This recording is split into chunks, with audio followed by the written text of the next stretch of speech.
안녕하세요. 역사 돋보기입니다. 중국 군벌의 시대 7부입니다. 1926년 7월부터 국민당 정부의 장제스는 중국의 최남단, 광둥성과 광시성을 기반으로 베이징 정부를 타도하기 위한 전쟁 북벌에 나섰습니다. 장제스 총사령관, 리지선 부사령관, 총 8기군으로 구성된 10만 명의 병력이었습니다. 우선 1926년 7월 한 달 만에 국민당군은 후난성을 점령한 후 탕성주를 후난성의 주석으로 임명하여 후난성의 친국민당 정부의 상계 군벌을 형성하였습니다. 1926년 9월에서 10월 사이에선 후난성에 이어 후베이성까지 국민당 정부가 점령하였죠. 다음 목표는 더 북방으로 올라가기 이전에 후난성과 후베이성의 동부에 있는 장시성이었습니다. 장시성을 차지하고 있던 군벌은 직계군벌 출신의 순천팡이었습니다. 직계군벌 출신으로 순천팡은 인근 군벌들과 연합하며 장시성, 푸젠성, 저장성, 장수성, 안후이성, 5개성의 5성 연합 사령관으로 추대되어 있던 꽤 거대한 군벌이었죠. 순천팡이 있던 곳은 장시성의 성도 난창이었으며 국민당 정부의 목표는 난창을 함락해 순천팡을 몰아내는 것이었죠. 국민당군 8기군 중 탄옌카이의 제2군, 주페이더의 제3군, 청첸의 제6군이 맹렬하게 진격했고 순천팡과의 치열한 접전 끝에 1926년 11월 국민당군은 난창을 점령하는 데 성공했습니다. 패배한 순천팡은 난징으로 도주하였죠. 장시성에서 순천팡과 치열한 전투가 전개되는 동안 장제스는 허잉친의 제1군을 중국 동남부 푸젠성으로 보내 1926년 12월경 푸젠성의 성도 푸저우를 함락하면서 푸젠성도 국민당군의 영향권에 들어오게 되었습니다. 이제 국민당군은 중국 대륙의 남부지방 전체를 장악한 것이었으며 중부지방으로 진출을 준비하고 있었습니다. 효과적인 진격을 위해 장제스는 국민당군의 기지를 장시성의 난창으로 옮겼습니다. 이때 좌파가 장악한 국민당 정부의 느닷없는 천도방침이 결정되었습니다. 아무리 왕징웨이가 프랑스로 도주하였다고 해도 그럼에도 여전히 국민당 정부의 실권은 좌파들이 장악하고 있었죠. 국민당 정부는 광저우에서 후베이성의 우한으로 천도하기로 하였습니다. 장제스는 우한 천도에 반대하면서 차라리 국민당군의 사령부가 주둔하고 있는 장시성의 난창으로 천도하자고 강력히 주장했죠. 국민당 정부는 이미 좌파가 장악하고 있었기 때문에 이 장제스의 난창 천도 주장은 받아들여지지 않았지만 이는 장제스와 좌파 사이의 갈등을 예고했습니다. 해가 바뀌어 1927년 1월 장제스는 북벌을 위한 새로운 작전 계획을 수립했습니다. 국민당군의 다음 목표는 난징. 난징은 또 중화민국의 첫 수도였던 만큼 상징성도 큰 곳이었습니다. 난징 함락에 앞서 장제스는 그 교두보로 항저우와 상하이를 먼저 점령하기로 하였습니다. 장제스는 허잉친의 제1군에 항저우와 상하이 함락을 맡겼죠. 1927년 2월 허잉친은 저장성의 성도 항저우를 함락했으며 3월 상하이까지 함락하는 데 성공합니다. 상하이 함락 시에는 해군까지 동원하였죠. 동시에 장제스는 국민당군 8기군 중 제7군을 담당하던 광시성의 개개군벌 리중런에게 안후이성을 공격하도록 하였고 리중런의 제7군이 안후이성으로 들어오자 안후이성에 있던 직계군벌의 세력들은 쉽사리 항복하면서 리중런은 큰 어려움 없이 안후이성을 장악했습니다. 그리고 장제스가 직접 난징으로 진군, 해군까지 동원하며 난징을 함락합니다. 난징에서 항전하던 순천팡은 난징을 나와 북쪽으로 도주했죠. 이로써 국민당군은 중국 동부와 남부 전체를 북벌을 시작한 지 1년도 안 되어 중국 대륙의 3분의 1을 차지하게 되었습니다. 그런데 국민당군의 난징 함락 후 난징에서 큰 사고가 있었는데요. 반제국주의적 감정이 심했던 중국인들이 난징에서 서양인들을 무작위로 폭행하고 테러를 가하는 행위를 일삼았던 겁니다. 장제스는 성공적인 북벌과 훗날 국민당 정부가 국제적으로 인정을 받으려면 서양 국가들과의 우호적인 관계도 중요하다고 여겼기 때문에 이 난징 사건에 대해서 대단히 곤란해할 수밖에 없었는데요. 장제스는 난징 사건의 중국인 가해자들이 상당수 중국 공산당 당원들의 소행이라고 여겼습니다. 가뜩이나 1년 전의 중사남 사건과 천도 논쟁으로 중국 공산당 및 국민당 좌파와 점점 멀어지고 있던 장제스는 아무리 북벌이 우선 과제라고 해도 이 세력들을 가만히 냅두고만 있으면 안 된다고 느끼기 시작했죠. 난징에서 난징 사건이 벌어지자 장제스는 상하이를 걱정하였습니다. 상하이에는 난징보다 더 많은 서양인들이 있었고 장제스는 당장에 북벌을 재개하는 것보다는 상하이 치안 유지가 더 중요하다는 걸 깨달았습니다. 아닌 게 아니라 국민당 정부가 상하이를 점령해 직계군벌을 상하이에서 내쫓은 뒤로 중국 공산당 세력들이 대거 들어와 상하이의 노동자들을 규합해 각종 투쟁과 시위를 주도하고 있었죠. 거기다가 상하이가 어딥니까? 한때 장제스가 순원의 중화민국에 들어가기 전 그의 활동지나 다름없었으며 상하이의 암흑과 조폭들과 어울려 다니던 곳이었잖아요. 그와 친분이 있던 암흑과 조직들도 장제스에게 상하이에서 중국 공산당 당원들이 지나치게 활개를 치고 다닌다며 불만을 토로했습니다. 1927년 4월 프랑스에 있던 왕징웨이가 중국으로 돌아왔습니다. 왕징웨이가 국민당 정부 내 좌파의 당수였던 만큼 장제스는 왕징웨이에게 지난날의 서운한 감정은 모두 있고 중국 공산당 세력이 상하이에서 치안을 파괴할 정도의 과도한 투쟁과 시위를 하지 못하게 좀 나서달라고 부탁했습니다. 왕징웨이는 장제스에게 알겠다고 대충 얼버무려 놓고는 중국 공산당의 서기장이었던 천두슈와 만나 국민당 정부는 중국 공산당의 뜻과 같이 하겠다며 공개적으로 중국 공산당을 지지하였습니다. 장제스는 왕징웨이에게 상하이 치안 유지를 위해 상하이에 머물러 달라고 부탁했으나 왕징웨이는 국민당 정부의 수도였던 우한으로 가버렸죠. 장제스는 이대로 가다간 계속 국민당 정부를 장악하고 있는 좌파에게 휘둘릴 수밖에 없다는 결론을 내렸습니다. 1927년 4월 8일 장제스는 중국 공산당이 심각할 정도로 상하이의 치안을 어지럽히고 있다며 상하이 내 계엄령을 발표했습니다. 상하이 계엄사령관은 광시성의 개개군벌 수장 중 한 명이었던 바이충시였습니다. 4월 10일에는 난징에 주둔하고 있던 중국 공산당 세력들을 색출하여 모두 난징에서 내쫓아버렸죠. 그리고 4월 12일 장제스의 지시를 받은 상하이 계엄사령관 바이충시는 상하이의 군사들을 풀어 노동자 노조의 사무실들과 중국 공산당 당사 사무실을 습격했고 그들이 가지고 있던 무기들을 모두 몰수하였으며 당원들은 체포되거나 혹은 그 자리에서 사살되었습니다. 상하이의 3대 암흑가 조직 보스였던 황진룽, 두회성, 장시아오린도 무리들을 풀어 공산당 때려잡기에 협조하였죠. 4월 12일 단 하루 사이에 약 400여 명이 사망합니다. 이 사건이 4.12 상하이 쿠데타입니다. 그리고 다음날 4월 13일 아직 체포되지 않은 중국 공산당과 그들이 포섭한 민중들이 반격에 나서지만 300여 명이 죽음에 진압되어 버리고 말았습니다. 4월 15일에는 광저우에서 북벌 국민당군 부사령관 리지선이 중국 공산당 세력들을 탄압하며 100명 이상을 처형하고 역시 중국 공산당 세력들을 광저우에서 쫓아버렸죠. 4.12 상하이 쿠데타 이후 장제스는 우한에 있는 국민당 정부를 인정하지 않겠다며 난징을 새로운 수도로 삼은 국민당 정부를 새로 조직하였습니다. 이로써 국민당 정부는 좌파 중심의 우한 정부와 우파 중심의 난징 정부로 분열되고 말았죠. 중국 공산당에서도 장제스의 권위적이고 폭압적인 무력 진압에 엄청난 분노를 표출했습니다. 그러나 그들은 국민당 좌파 정부인 우한 정부와 우호적인 관계잖아요. 그들이 믿을 곳이 있었던 거죠.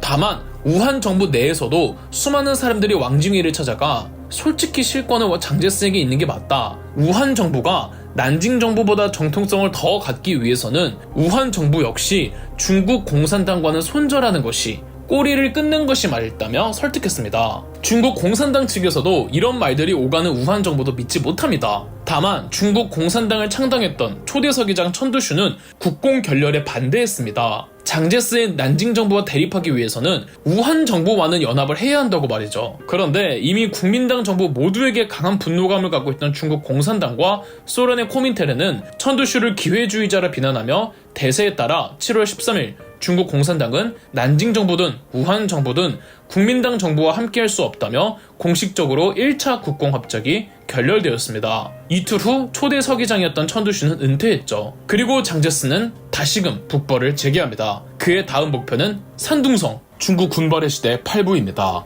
1926년 7월부터 중국 최남단, 광둥, 광시에서 북벌을 전개한 장제스는 1927년 3월까지 채 1년이 안 되어 후난성, 후베이성, 장시성, 푸젠성, 장수성, 저장성, 안후이성을 함락하면서 중국 남부와 동부 그리고 중부까지 중국 대륙 3분의 1을 차지하였죠. 다만 난징 상하이 일대에서 중국 공산당 세력이 치안 유지가 불가할 정도로 소요를 일으키자 1927년 4월 장제스는 4.12 상하이 쿠데타를 통해 공산당 세력을 대규모로 때려잡았습니다. 아울러 좌파가 장악하고 있는 왕징웨이 정권의 국민당 우한 정부를 부정하며 장제스는 우파 중심의 국민당 정부를 난징에 새롭게 형성하였죠. 이렇게 국민당 정부는 우한 정부와 난징 정부로 나뉘게 되었습니다. 아울러 좌파 정권의 우한 정부도 난징 정부와의 정통성 경쟁을 하려면 중국 공산당을 더 이상 끌어안을 수 없다고 판단 1927년 7월 우한 정부조차 중국 공산당과 완전한 결별을 하며 1차 국공합작은 결렬되었습니다. 장제스는 다시금 북벌을 재개하기로 하였습니다. 다음 장제스의 목표는 장수성과 붙어있는 산둥성이었습니다. 안휘군벌, 직계군벌, 봉천군벌, 개계군벌, 월계군벌, 펑이셴의 풍계군벌, 상계군벌에 이어 8번째로 소개해드리는 군벌은 산둥성의 노계군벌, 장중창입니다. 장중창은 봉천군벌 출신입니다. 과거 중국 중부지방에도 영향력을 확대하려고 시도했던 봉천군벌의 수장 장쩌린이 산둥성의 장중창을 파견하였으며 이후로 산둥성 내에서도 세력을 키워가던 장중창은 독자적인 군벌이라고 해도 과언이 아닐 규모로 키웠죠. 아울러 산둥성의 장중창에게는 장제스에게 장시성과 장수성의 난징을 빼앗겼었던 순천팡도 함께 있었습니다. 다만 장중창은 성격이 개체반의 개망나니인 것으로 유명했는데 그래서 산둥성의 미심과 여론은 썩 장중창을 향해 있지 않고 있었습니다. 장제스의 국민당군이 장수성을 장악하면서 산둥성의 장중창도 당연히 다음은 자기겠거니 싶었고 이에 장중창은 산둥성과 거의 인접해 있는 장수성의 북부 도시 쉬저우를 선제 공격했습니다. 장중창의 선제 공격에 장제스는 당황하고 국민당군의 진격도 주춤하게 됩니다. 이때 난징 정부 내에서는 다시 우한 정부와 통합해야 하는 것이 아니냐는 의견이 대두되었습니다. 우한 정부도 중국 공산당과 헤어졌으니까 이제 좌파와 우파 나누는 것이 무의미하잖아요? 아울러 우한 정부 내에서도 연속적인 경제정책의 실패로 허우적거리고 있어서 역시 난징 정부와 합치자는 의견이 나왔죠. 장제스나 난징 정부나 북벌을 앞둔 상황에서 국민당 정부가 쪼개지는 것은 바람직하지 않다는 의견에 동의하여 두 정부를 다시 합치기로 합니다. 다만 우한 정부에서 요구한 것이 장제스의 하야였는데 장제스는 당연히 처음에는 거부를 하다가 이 난징 정부 내 정부 통합을 원하던 여론이 컸고 또 당장에 쉬저우에서는 이 장중창 순천팡 연합이 남하를 도모하는 시점에 내부는 절대 안 된다고 여겼던 장제스는 1927년 8월 국민당 정부에서 자진 사퇴하였습니다. 장제스가 하야하는 조건으로 대신 두 국민당 정부는 난징 정부로 합치기로 합니다. 다만 난징 정부 통합 이후 통합을 원치 않았던 일부 세력들이 이 난징 통합 정부에 반란을 일으키기도 했습니다. 물론 전부 진압되었지만 장제스가 하야하자마자 국민당 정부가 혼란에 빠지니 다시금 강력한 철의 리더십을 보일 수 있는 장제스의 복귀를 주장하는 목소리가 커집니다. 하야 후 장제스는 일본에 머무르고 있었는데요. 심지어 왕징웨이마저 장제스 복귀에 힘을 실어주자 장제스는 1927년 11월 귀국합니다. 장제스의 복귀를 원치 않았던 세력들도 있었고 그 과정에서 반란이 일어나고 다시 반란을 진압하는 과정도 있었지만 결과적으로는 장제스가 복귀를 합니다. 장제스의 정치적 정적이었던 왕징웨이도 장제스의 복귀를 지지한 건 과거 우한 정부의 수정으로 연이어 실패한 경제정책에 대해 왕징웨이가 책임을 져야 했고 그만큼 그의 지지도도 추락한 상태였거든요. 그래서 북벌 국민당군 부사령관 리지선의 중재로 장제스 왕징웨이 연합정권을 내세우면서 왕징웨이도 장제스의 인기에 힘입어 지지도를 높이고 싶어 했답니다. 그리고 장제스는 그냥 복귀만 한 게 아니었는데요. 1927년 12월 장제스는 숭메이링과 혼인을 하였습니다. 광저우 객가 출신의 유지 집안이었던 숭씨 가문이 대체 어떤 집안이신지 아시나요? 우선 숭메이링의 큰언니 숭아이링은 매우 부자였는데 정확하게 말해서는 이 숭아이링의 남편 쿵샹씨가 당대 중국 최대의 부자라고 평가받던 은행가였습니다. 숭메이링의 둘째 언니 숭칭링은 순원의 아내였죠. 그리고 숭메이링의 남동생 숭쭈원도 국민당 정부의 재정부 부장으로 쿵샹씨만큼이나 돈이 많은 기업가였습니다. 쿵샹씨와 숭쭈원은 포브스 선정 인류 역사상 최대 갑부 75인 중에 속해 있답니다. 장제스가 이런 엄청난 가문과 혼인을 한다고 생각해보세요. 장제스는 날개를 달게 되는 거죠. 이렇게 장제스는 아주 화려하게 복귀했고 1928년부터 다시금 북벌을 재개했습니다. 장제스는 북벌을 위한 국민당군을 새롭게 편제했습니다. 기존 8기군 구성의 국민당군은 4개의 집단군으로 전환하였습니다. 장제스의 목표는 다시금 산둥성이었고 장제스의 목표는 다시금 산둥성이었고 그 전에 장중창과 순천팡에게 빼앗긴 쉬저우를 탈환해야 했습니다. 그간 쉬저우를 공격해 국민당군의 기세를 꺾었음에도 추가적인 전투가 벌어지지 않은 건 장중창은 딱 그 정도로 만족했기 때문입니다. 산둥성의 노계군벌인 장중창 입장에서는 오히려 세력을 더 확대한 것이니까요. 하지만 자기 세력들을 모두 잃고 재기할 기회를 엿보던 순천팡은 그렇지 못했습니다. 결국 순천팡은 독자적으로 국민당군을 공격했고 쉬저우에서 국민당군에게 대판 깨지고 말았습니다. 장제스의 국민당군은 1928년 4월 산둥성으로 치고 올라갔습니다. 산둥성의 장중창은 유능한 지휘관이 아니었던 데다가 워낙 노는 걸 좋아해 손 놓은 채 가만히 당하기만 했고 1928년 5월 국민당군은 산둥성의 성도 진안을 함락하는 데 성공합니다. 하지만 산둥성에는 또 다른 세력을 주의해야만 했습니다. 바로 일본이었죠. 1차 세계대전 이후 일본은 산둥성에 적극적으로 진출했고 베이징 정부의 비호 아래 일본인과 일본군이 주둔을 하고 있었습니다. 북벌이 한창 진행되고 장제스의 국민당군이 산둥성까지 들어오자 일본 본국에서는 산둥성 내 일본인 거류민들을 보호해야 한다는 여론이 대두되었습니다. 장제스는 외국인들의 신변 안전을 책임지겠다고 약속해 주었으나 사실 자국민 보호를 명분으로 일본은 다시금 산둥성에 진출해 이권을 확보하고 싶어 했습니다. 뿐만 아니라 산둥성에 거주하던 일본인들도 일본에 다소 적대적인 감정을 표출해오던 국민당 정부를 원치 않았습니다. 베이징 정부가 일본을 비호해주고 있었고 사실 오사운동을 전후로 국민당 정부는 반제국주의 기치를 내걸었는데 이게 결국은 반일 정서였거든요. 이에 일본인들도 중국인들을 경계했고 국민당군이 산둥성으로 들어오자 일본인들은 무장한 채 당장이라도 싸울 태세였습니다. 결국 일본군 몇 명이 사소한 다툼에서 시작해 국민당군 군인 한 명을 살해하고 일본군이 국민당군이 치료를 받고 있던 병원에 기관총을 발사한 사건이 터졌습니다. 먼저 공격한 게 일본군임에도 장제스는 사태 확대를 방지하고자 어떻게든 대화로 해결해보려고 했으나 일본군은 곳곳에서 포격을 해댔고 장제스도 참을 수가 없었습니다. 심지어는 일본군의 어느 한 소대장이 국민당군의 외교 부장을 납치한 후 감금하여 일본군의 군사적 행동은 지난 시에 들어온 국민당군이 먼저 일본군을 도발하고 공격해서 방위적 목적으로 이루어졌다는 문서에 서명을 하려고 총을 들고 협박하기도 했습니다. 5월 3일에서 5일까지 약 2박 3일간 시가전과 폭동이 이어졌고 일본인 13명이 사망, 중국인 100여 명이 사망하고 말았습니다. 장제스는 일본군 때문에 북벌에 지장을 받는다고 생각해서 이 발이 절대로 묶여서는 안 된다며 장제스는 일본군과 빠르게 교섭하고 전 병력 황하를 도하게 하였습니다. 그런데 일본군이 북진하는 국민당군의 배후를 공격했습니다. 장제스는 평화 교섭을 위한 일본 측 요구 조건을 물어봤는데 일본 측의 요구는 산둥성에 대한 거의 모든 이권을 넘기라는 들어줄 수 없는 것들이었죠. 결국 일본 본국에서는 추가 병력을 산둥성에 파견했습니다. 일본군은 항공기로 폭격을 하고 포격을 쏴댔고 보병들이 기습을 하는 등 국민당군을 공격했습니다. 심지어 무고한 시민들이 희생되기도 했죠. 이건 엄연히 전쟁이었습니다. 지난 시에서만 2,000명이 넘는 사망자와 1,000명이 넘는 실종자가 나왔습니다. 이 사건이 제남 사건입니다. 혹은 중국에선 5월 3일부터 벌어진 참사라 하여 5.3 재난 참환이라고도 부르죠. 남은 북벌은 어떻게 흘러갈까요? 중국 군벌의 시대 9부입니다. 장제스의 국민군은 비록 지난 참사 사건으로 산둥성을 일본에게 빼앗겼지만 그렇다고 북벌을 중단할 수 없던 장제스는 베이징을 향해 진격했습니다. 봉천 군벌의 수장 장쩌리는 허난성, 산시성, 직례성에 퍼져있던 봉천 군벌 및 직계 군벌 병력을 전부 직례성의 바오딩에 집결시키고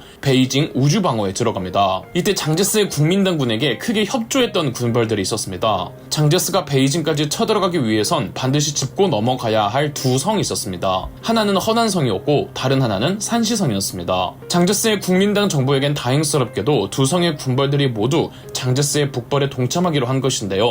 먼저 허난성의 군벌은 앞서 설명드렸던 펑위샹이었습니다. 펑위샹 기억나시나요? 풍계 군벌의 수장이었죠. 본디 안후이성의 안휘군벌 소속이었다가 안휘 군벌이 몰락할 것 같으니 곧바로 직계군벌의 우페이프에게 붙어버렸고 우페이프가 배신자였던 펑위샹을 부정적으로 여기니 펑위샹은 만주의 봉천군벌 장쩌린과 연합해 우페이프를 베이징에서 내쫓아버린 북경정변을 일으켰습니다. 그런데 펑위샹은 장쩌린과도 대립하더니 장쩌린이 우페이프와 손을 잡자 펑위샹은 소련으로 도주해버렸습니다. 이후 장제스가 북벌에 나서며 연전연승을 거두자 기회주의자로 둘째가라면 서러울 펑위샹은 곧바로 귀국하여 허난성의 풍계 군벌을 형성하고 장제스의 북벌에 동참하겠다는 뜻을 발표했습니다. 이로써 허난산도 국민당 정부의 영향력 아래에 들어왔죠. 장제스도 인간적으로는 펑위샹을 딱히 좋아하지는 않았지만 북벌을 전개하려면 허난선도 반드시 지나쳐야만 했고 그런 허난성의 군벌이 자발적으로 국민당 정부 편에 서준다면야 심지어 군 병력도 충당을 해준다면야 장제스에겐 절대 믿지는 거래는 아니었죠.